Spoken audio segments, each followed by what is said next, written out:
We'll try to drop a save there so we can fish for new poems after we pick this book. Picking Confessions of a Mask, I head off towards the lockers.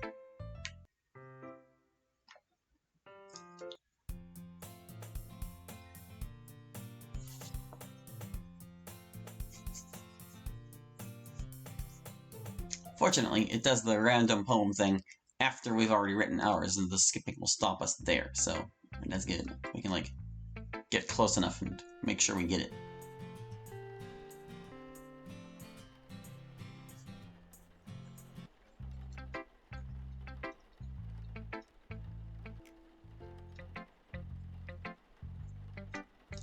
Do-do-do. Almost there. Oh no. Come on. If we're lucky, we'll get a new one this time and we'll have less to fish for. Although I'm also kind of curious to see what happens when we guess wrong on each of them, you know. Alright, well, let's see. Hopefully they'll share with me. Or at least one in particular. And blah blah blah. Oh wait, this part's new. I shouldn't be skipping this. Crap! I'm terrible. I'm sorry, I forgot there was a new part there. It's fine. We'll read it out of the history. Monica hasn't even said anything yet. Okay, good. It's like, Oh yeah. And then we're all upset about, like, the poem and whatever. So I understand what I'm saying.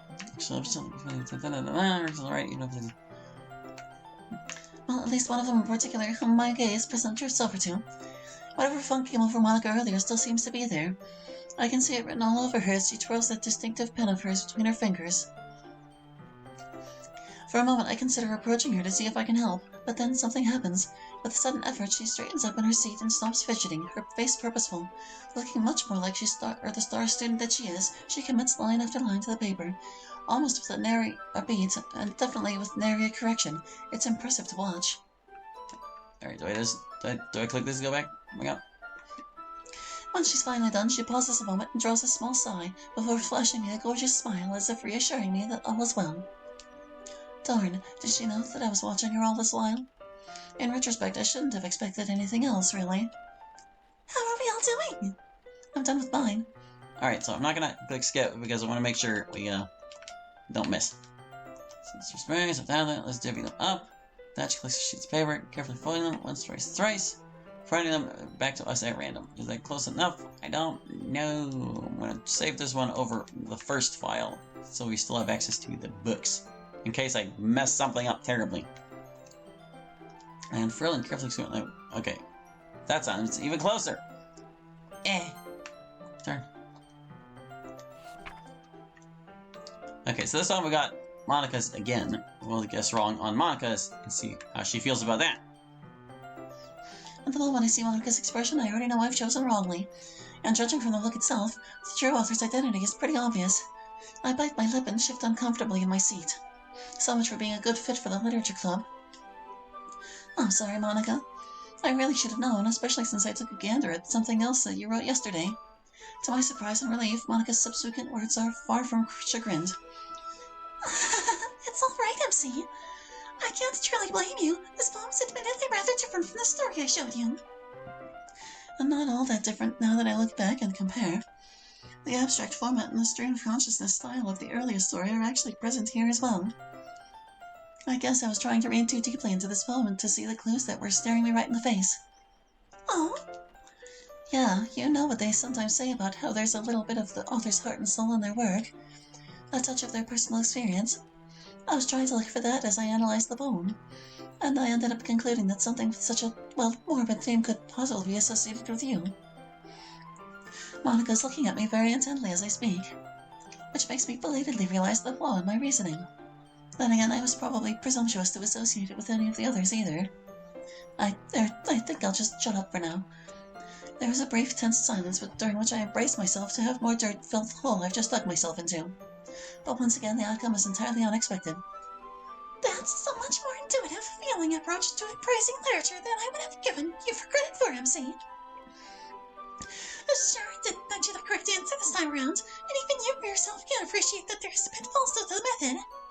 But I certainly don't think any less of you for that.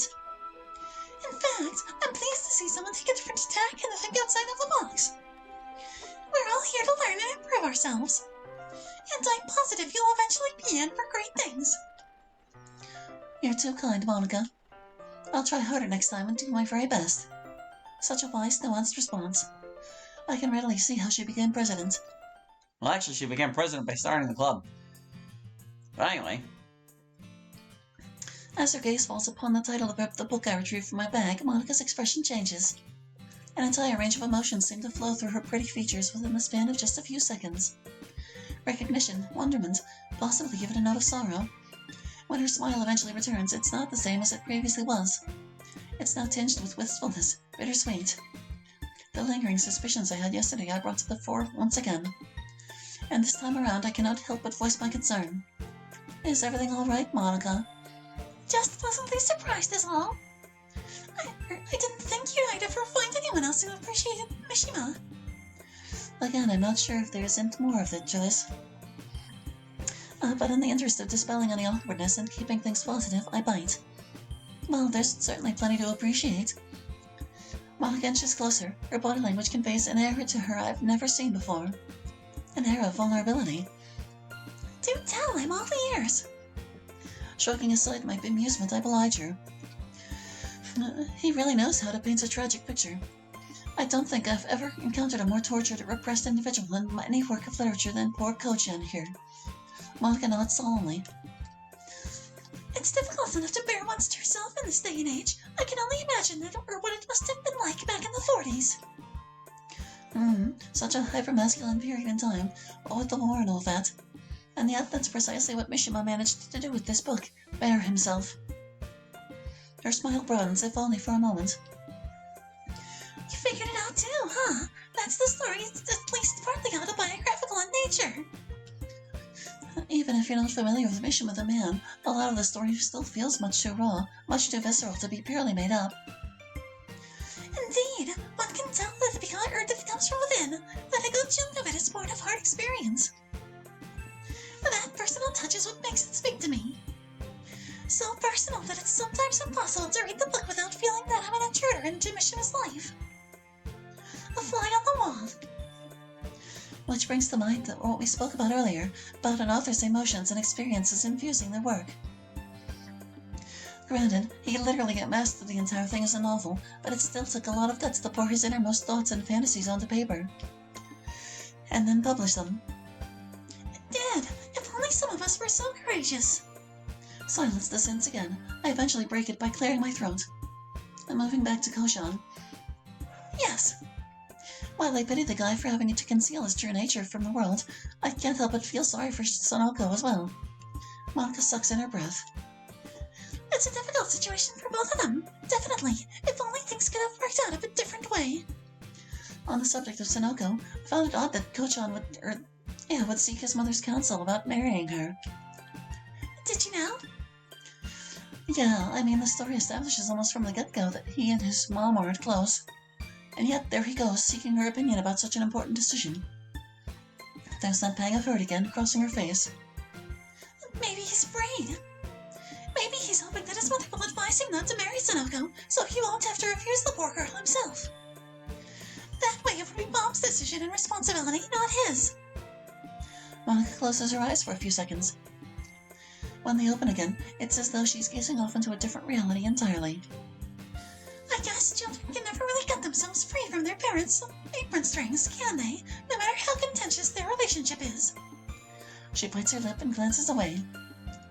Sorry for rambling. I tend to get really caught up in stories that resonate with me. I immediately move to reassure her. How could I not? No worries, Monica. It's always nice to see somebody so immersed in and impassioned about a book they like. After all, this is the literature club, is it not? And what would a literature club be without that sort of spirit, hey? Monica seems to perk up at my words. You're a great listener, MC, and a fine connoisseur of literature to boot. I knew I wouldn't regret inviting you to join me. A faint blush reddens her cheeks. Did I say me?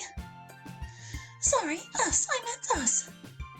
Before I have a chance to respond further, she swiftly composes herself and rises to her feet. Okay, everyone. And I do believe that's gonna be it. Did I miss? I think I missed. There, I missed. Okay. So that's that. Let's see if we can't get the last of the poems. Oh, that's something different, but I already skipped it. Oh, well. Wait, no, we don't need the books anymore. We don't need the books anymore. No. We don't need the books anymore. Alright, let's see if it... Hopefully. I saved over it. Dang it all.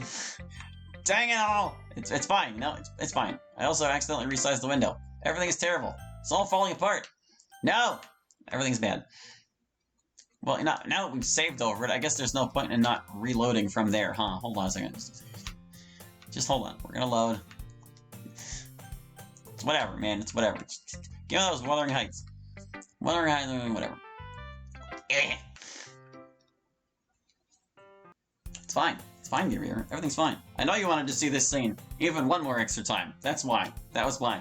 I knew that skipping this part was your favorite part of the whole LP so far, and that was why we had to do it again. We just had to, okay? There was no way we couldn't.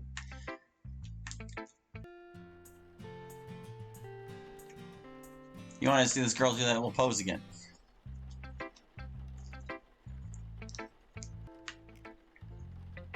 I am curious what's up with Natsuki's little armband thing here. Like, I don't know what that means. It looks like a flag, but I'm not familiar with it. Pretty terrible with flags. So I don't know what that one might be. Okay, now let's see. No, we don't want to skip the getting of the poem. I'm gonna do like here, same here, nothing to it. 25 separate, blah blah blah. She collects that, carefully folding to keep. She shuffles them once, twice, thrice. I'm gonna drop a save here. Yes, I want to overwrite my save. Okay, I'm gonna return. Who might its creator be? Okay, so it was Monica again this time. It was Monica again. But that's no good. We gotta load. Let's make sure we don't save over it.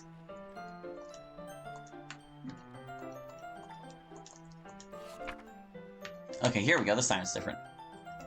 Looks like Natsuki's. From whence do you come, you little drops of rain? Streaming like shooting stars across the window pane. Your pitter-patter mimics jabber, playfully initiating a chat. We're having a blast on this side of the glass. Why aren't you having fun on that? Oh, I would if I could, my friends. If I but had the means to an end. They won't let me walk, won't let me play, won't let me go outdoors today. My books and toys are under lock and key. Who knows when they'll be returned to me? All I have right now are vague memories of simpler, happier times, a dwindling treasury. Lacking most diversions, there isn't much else to do, but gaze out the window, wishing I was free like you. Alright, so I'm gonna try drop a save right here. Nice! And now we can just get the wrong one right after we get the right one. Now, we want to return. Let's not screw this up. So it was obviously Natsuki, but we'll get it wrong first, okay? We got it wrong first. Oh, for crying out loud, really? I recoil at Natsuki's outburst, both physically and inwardly. If the true identity of the poem's author wasn't apparent to me earlier, it sure is now. Frantically, I scrambled to defend myself. I may have chosen wrongly, but surely that doesn't mean I deserve getting my head bitten off. Hey, let up on me, all right? What? Just because you're new? No, because you can't presume anything these days. I mean, sure, the poem's writing style is similar to how you speak. Direct, succinct. But wouldn't it be presumptuous or even shallow of me to conclude you're the author purely based on that? Natsuki seems to falter at this point. Seeing this opening, I seized the opportunity to press on. You know, I think you ought to be glad that I guessed wrong. Because it would mean that, to the casual reader such as myself, you aren't so easily pinpointed or pigeonholed. And surely the last thing a poet wants it to be is predictable, to be a one-trick pony. Right? I could practically hear the cogs in Natsuki's head turning as she processes my impromptu excuse. Possibly even the steam exiting her ears, too. For several tense moments, I keep all my toes and fingers crossed. Oh, whatever. Whatever? You heard me. Forget about it. And with that, I breathe again. I have to admit, that was a pretty speech. But don't you try that nonsense with me ever again here, because it's not going to fly twice. Thank you. I'll remember that for sure. You'd better. Alright, now we want to reload that. Let's not save over it. We want to reload it. Load. Yes. Oh, it's randomized right at the moment. Okay, well I guess that we can work with that too. Looks like we got Yuri's anyway. Bent and broken, I trudge the tear-stained trail, through swampy fens and treacherous bogs. In my ears echo forgotten voices, untold feelings, last words uttered as surely as a curse. Echoes of painful screams pierce my numbed mind, born from the poisonous fog of forbidden recollections, the toxic miasma of the far-from-dead past. But lo, at long last, a sight for roomy eyes, the unsullied banks of a pristine stream, dispelling my nightmares in wondrous dream. The river Lethe, she tenderly beckons, and into her cool depths my tortured soul plunges. In her sweet waters I blissfully forget this wretched existence of sorrow and deepest remorse. Perhaps this tributary, flowing free, will convey me to the glimmering ocean, where the polyphonies of Nereus' daughters reverberate throughout treasure-strewn caverns far beneath the turbulent waves. But all I do is sink, sucked under as a stone, final breaths leaving my lungs, for all my sins atone. Alright, now let's see if we can drop the save here and keep that result. We're overriding this save, and hopefully that will let us get Yuri's again when I reload this. No, see, that poem isn't hers. It's mine. What made you think otherwise? I went sentimentally. Well, when in doubt, tell the truth. I suppose I just never thought that something so dark could leave the pen of someone so timid, retiring. Yuri seems a little put out. I quickly moved to placate her. Hardly. I was actually about to say gentle and composed. Oh, sorry, I didn't mean to put words in your mouth. She looks away, her frustration transforming into sadness. I'm just tired of people presuming that, that there isn't much more to me than being the mere quiet, introverted girl. That still waters can't run deep. I won't lie, this gets to me. The feeling of being misunderstood, it's something I can relate to. So I press on, giving her all the empathy I have to offer. No, forgive me, I hear you completely. I really shouldn't have made such an assumption about you to start with. I violated that age-old rule of literature, to not judge a book by its cover. It's a mistake I definitely won't make again. She turns back to me with an expression that tugs at my heartstrings. Promise. Cross my heart. Well, there we go. Let's load it back up, and we'll see if it'll keep that poem result. I sure hope so. No, it goes right back to the poem. That's all right. That's okay. We'll get there. Dang it! I tried to save us some steps, dear viewer, but it just didn't work. Is this the one we just? I think it is. Yeah, this is it. This is Yuri's. Okay, so now we get it right. Yes, MC, that's correct. I must ask, how did you know? Well, I've read some of Monica's writing prior, and it didn't fit with her style. It definitely sounds too grim to be Sayori either. Was that Yuri stifling an amused smile at the last line? I have to admit, though, that what really gave it away was the mood. Gothic stories tend to convey that. Part of me braces for impact as I finish. But much to my relief, Yuri is far from displeased. That's very perceptive, a move worthy of Dupin himself. You must be one of Verbo or the like to recognize that theme. I'm surprised. Not in a bad way, of course. She fiddles with her hair. No problem, I know what you mean. It's a pleasure to find somebody else who appreciates this work. Gosh, it feels like a little less impactful whenever we get it right. But anyway, now we just need one more result. We gotta get Natsuki again so that we can get it wrong. No, that's not Natsuki. It's not Natsuki. No. We need to get it. We need to get it right for Natsuki. No, it's not Natsuki either. No. Load it. At least I have a backup. Here we go, we've got Natsuki. And now we can wrap this up. Wow, you did it. Huh. Beginner's luck really is a thing, I suppose. The urge to refute Natsuki's statement is irresistible. I'm not going to have my success dismissed as a mere fluke. Drawing myself up to full height, not really difficult given how petite she is by comparison, I say in my best sagely tone, in my experience, there's no such thing as luck. Is that a fact now? Then enlighten me, a wise one. Just how did you figure me out as the author? Well, come on already. I haven't gone all day. It's the way you speak. Huh?